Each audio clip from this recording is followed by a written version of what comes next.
ठिकाणी आहे, शेतकरी आहेत समोर सगळे. नमस्कार, खासदार ओमराजे निंबाळकर बोलतोय.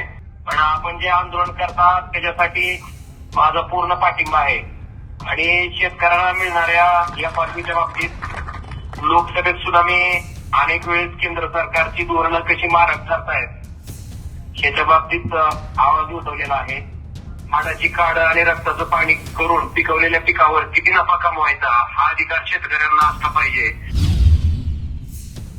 तेव्हा आमच्या ओमराजे निंबाळकरांचा मला रात्री फोन आला, मला रस्ता रोकोतून संपर्क करून द्या आणि या शेतकऱ्याशी मला संवाद साधायचा आहे. मी आता संवाद त्यांचा सोडून देतोय. आता मी तिथं आहे, तिथं त्याच ठिकाणी आहे, शेतकरी आहेत समोर सगळे. बोलतो. बोला दादा. नमस्कार, खासदार ओमराजे निंबाळकर बोलतोय. आता लोकसभेचं अधिवेशन चालू असल्यामुळं मी लोकसभेच्या अधिवेशनासाठी दिल्लीला आहे.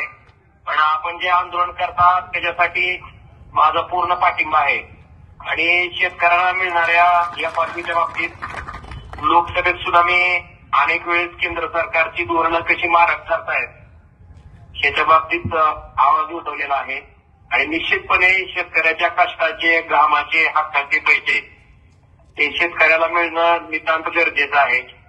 जसं उद्योगपतीनं उत्पादित केलेल्या मालावर किती नफा कमवायचा हा उद्योगपतीचा अधिकार आहे, त्याच पद्धतीनं शेतकऱ्याने सुद्धा हाडाची काढ आणि रक्ताचं पाणी करून पिकवलेल्या पिकावर किती नफा कमवायचा हा अधिकार शेतकऱ्यांना असला पाहिजे.